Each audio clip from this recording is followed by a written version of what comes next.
네, 롯데그룹 경영권 다툼이 장기화되는 가운데 신동주 전 부회장이 일본으로 떠났습니다.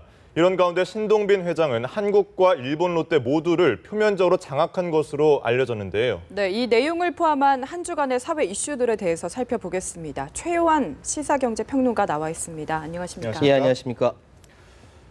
신동빈 회장이 L투자회사 12곳의 대표이사로 등재가 되면서 예. 사실상 한국과 일본 모두를 장악한 것으로 평가를 받고 있습니다. 예. 자, 이 와중에 형 신동주는 일본으로 떠났고 예. 반격 카드를 마련하러 갔다 뭐 이런 얘기가 들리는데 그렇죠. 앞으로의 사태가 좀 어떻게 전개될까요? 한 열흘 만에 출국을 하게 된 거죠. 그러니까 일단 신동주 전 부회장이 일본으로 출국을 했다. 이 자체가 향후 전투 지형을 한국에서만 하는 것이 아니라 일본과 함께 한다.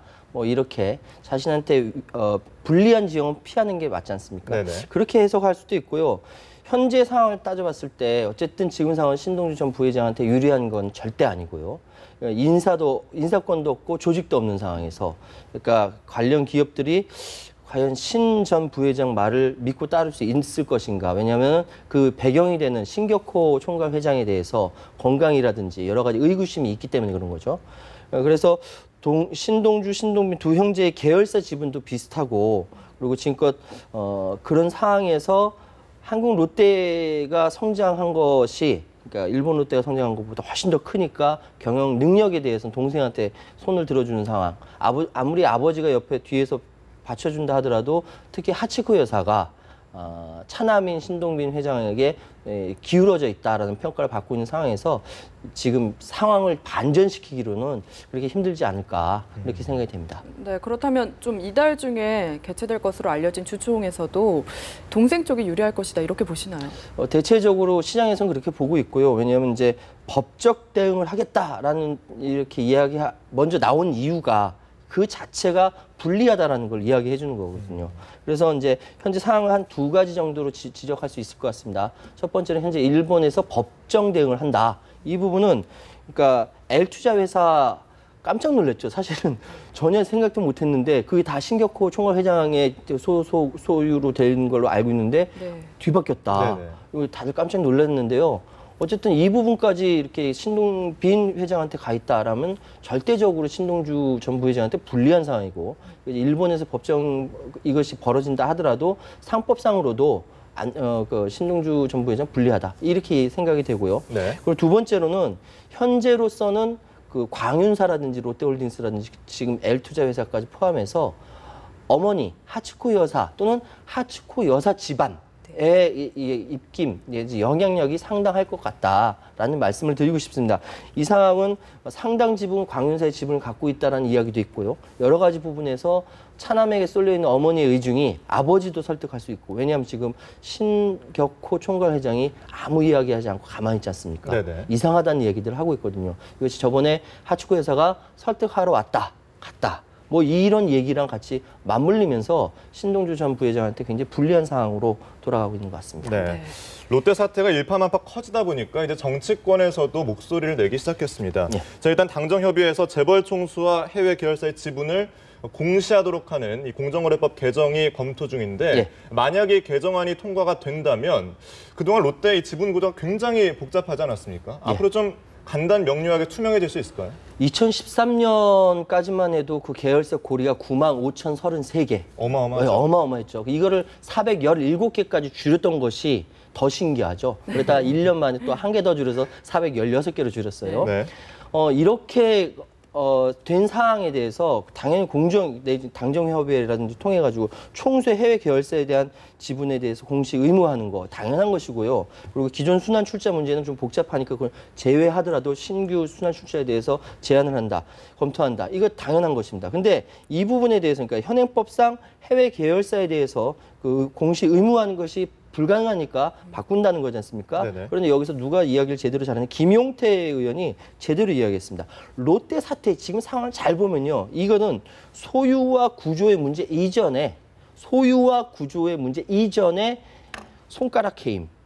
예? 손가락 해임 같은 이런 전근대적인 경영 방식 때문에 문제이다. 만약에 아무리 의무공시가 통과된다 하더라도 이런 전근대적인 이렇게 경영 행태가 지속된다면 아무 소용이 없는 것이거든요. 그래서 지금 문제는 김용태 의원이 얘기했던 대로 롯데 사태 문제가 소유와 구조의 문제 이전에 전근대적인 손가락 해임이라든지 구두 해임이라든지 이런 전근대 경영 행태가 문제이기 때문에 당연히 이렇게 해외 계열사에 대한 지분에 대한 공식 의무도 있어야지만 그 뒷받침하는 다른 제도 장치도 필요하다 이렇게 말씀드리겠습니다. 네, 그리고 또 새누리당 김무성 대표가 예. 이번 롯데 사태의 최대 피해자는 국민이다 그렇죠. 이런 이야기를 했죠.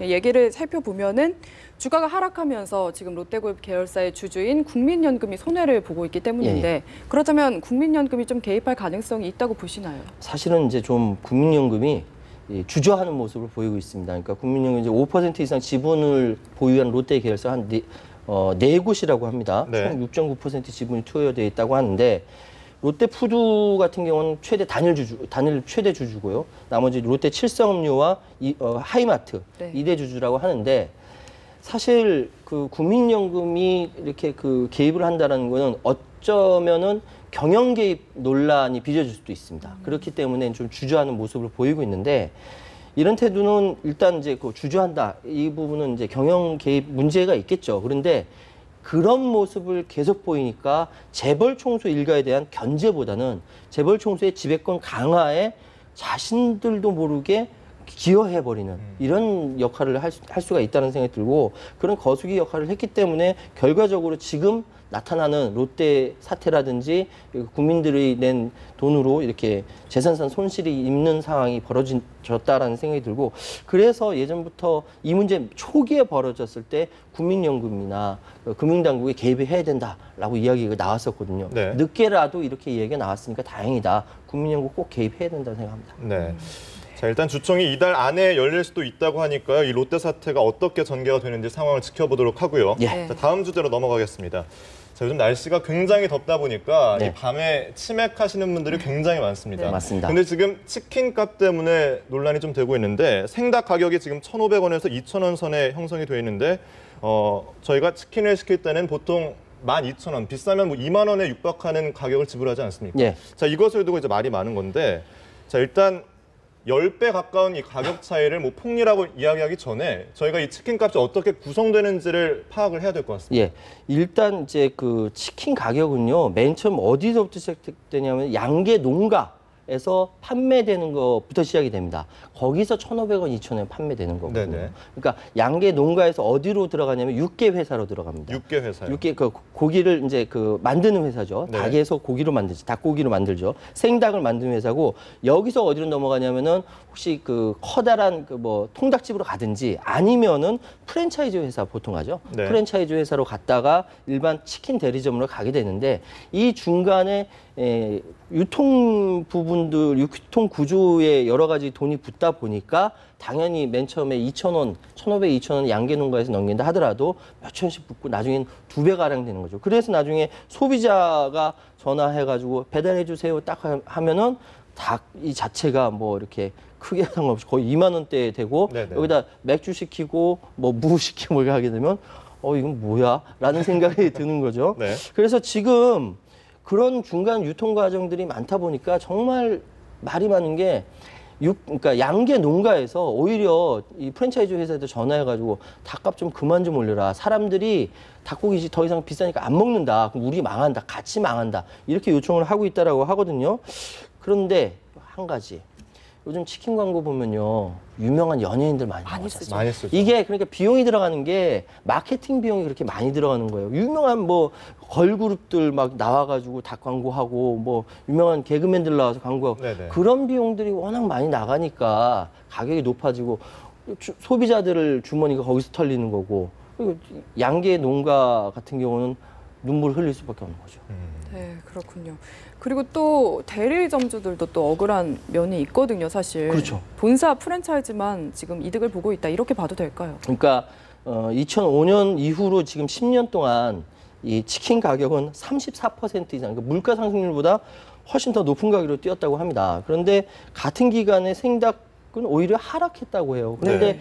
이게 이제 중간에 보니까 이렇게 과도한 마케팅 비용이 들어가는 그래도 성과를 올려야 되니까 많이 돈을 버는데 프랜차이즈 대기업만 돈을 벌고 실제로 제가 계산을 해봤어요. 저희 집 앞에 있는 버스 정류장부터 집까지 닭집이 몇 개 있나 해보니까 네. 프랜차이즈 한 세 개 정도 되고요. 나머지 작은 5개가 들어요.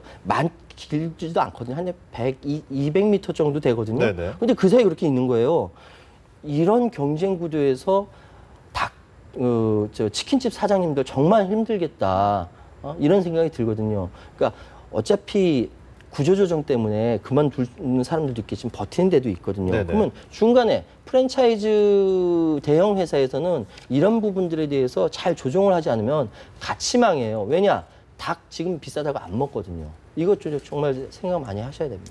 엄밀히 말하면 사실 양계 농가도 그렇고 예. 이 치킨 대리점주도 그렇고 모두 같은 서민 아니겠습니까? 그렇죠. 이 둘이 좀 상생할 수 있는 방안은 어떤 게 있을까요?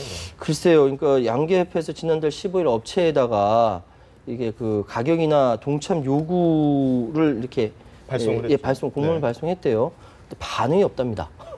그러니까 너무 황당한 거죠. 네. 지금 상생할 수 있는 방법을 이야기할 때 많은 이야기들이 나옵니다. 그래서 공정위가 좀 나서서 원가 공개하고 서로 이렇게 공평한 이익 분배가 되도록 해야 되는 거 아니냐. 근데 또 한편에서 자본주의 사회에서 그럴 수가 있느냐. 뭐 이런 얘기가 많이 나오는데 어쨌든 지금 상황은요.